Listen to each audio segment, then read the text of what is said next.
the impact of the new media, which is the 6.3, and the third topic of the chapter number 6 of the paper number 4, media. So that is impact of the new media.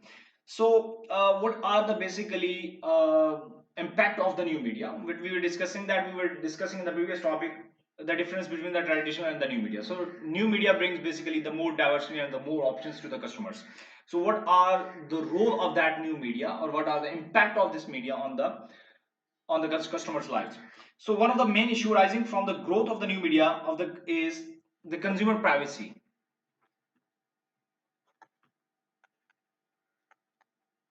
Consumer data privacy. This basically emerged as an issue. Social media makes money through advertising, which can now be targeted to the individual through the sales of the users' personal data to the third parties.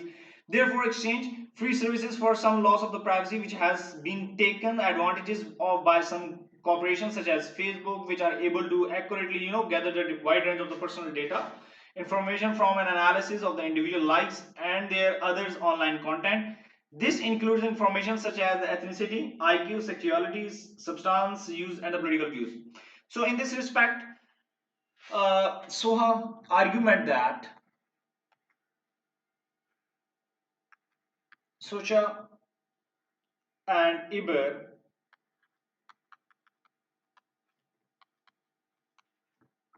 argue that the new media are characterized by an astonishing and uncharted level of the personal experience. Online companies and sites can track the content of the personal emails and the site visits in the order to target the advertisements on the users. There are also websites whose sole purpose is to compile and share the personal data with the web users. So, a further privacy issue is the rapid spread and the persistence of the online data. So, in very easy word, due to the diversity and due to the use of the AI, now the personal data has been become a major concerns for the today media. Now, if we talk about from the globalization point of view, that how new media contributes to globalization. New media can be truly global in the scope and reach. Older technologies such as TV and film do of course have the global features. For example, if we talk about the Bollywood industry, the Hollywood and the Bollywood, for example, span globe, but the fundamentally local technologies. They are designed to be consumed by a local audience, and that just happen to be different in countries. In contrast, the new media such as websites, social networks are often global in intent. They enable global connections to the development of the information network based on the creation and the exchange of the information. So new media can connect all kinds of information, text, image, sounds, videos, in many different ways across the globe networks.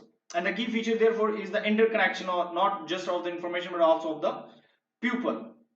For example, we have so many options: Netflix, Facebook, and all this stuff you can use by sitting anywhere in the world. Now, the third feature is the new media as a challenge to exist the power structure. New media as a challenge. Third point of view, new media as a challenge to existing power structure. To existing power structure. The various features of the new media raise a new set of the issues for the both producer and the customer. For example, the development of the global computer networks has presented problems for the media industries whose products are relatively easy to copy and distribute digitally. The development of peer-to-peer networks has led to the rise of the global forms of intellectual property, like for example, theft, privacy. Media conglomerates have responded to this in so many ways. So a further issue is unauthorized access to the computer. Unauthorized access to computers. For example, if we talk about from the government point of view,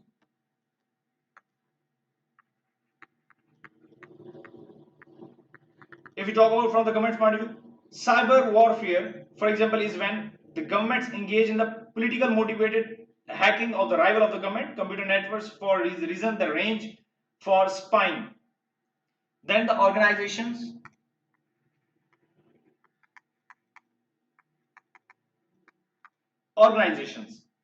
In 2010, the US government claimed that cyber theft of the copyrights and patents by China remained at a acceptable level.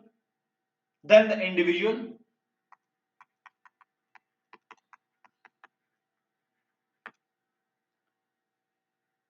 viruses and the malware designed to damage the computer, obtain money, or steal the information. Now, the debate about the digital optimism versus digital pessimism. Debate about digital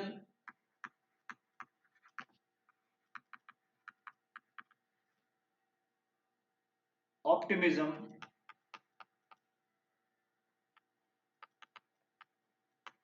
versus digital pessimism.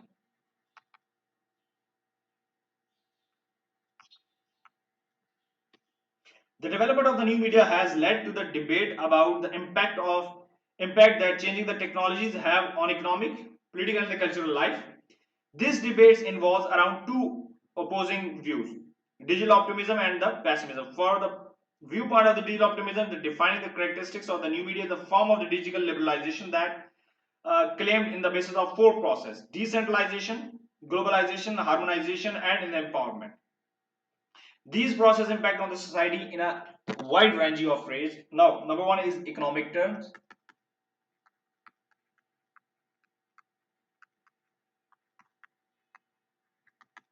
Economic terms. In the economic terms, we see the development of the new models of the production, distribution, and the exchange, particularly free or gifting models, where the consumer pays nothing to use the medium. One significant new model is the development of the open economic system, where the software, for example, is developed collaboratively to take the advantages of the wide creative pools of talent in the acknowledgement of the pioneering collaborative efforts of the Wikipedia. The other one is the producers.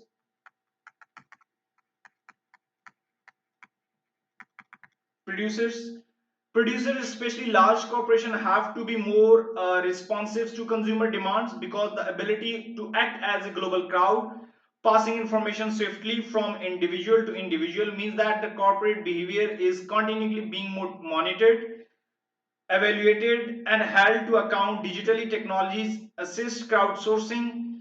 The process is based on the wisdom of the crowds. If you ask enough people to their opinions, a basic crowd truth will emerge. So, and the third one is the politically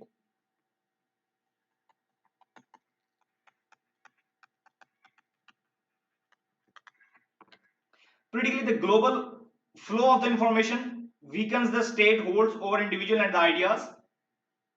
Repressive state actions are much harder to distinguish or keep secret when population have access to instant the form of the mass communication such as Twitter. The internet also makes it harder for the state to censor or restrict the flow of information and enables people to have a greater understanding of the meaning of the issues of the event. The last one is culturally.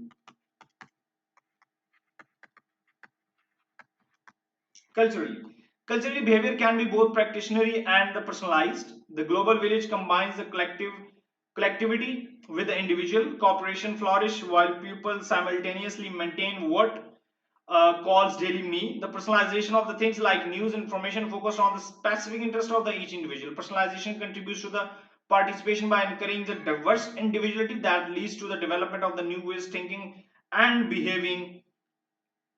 The fact that people can anonymous on the web encourage both freedom of speech and while other whistling blowing. So that was the debates about the digital pessimism and the optimal pessimism of the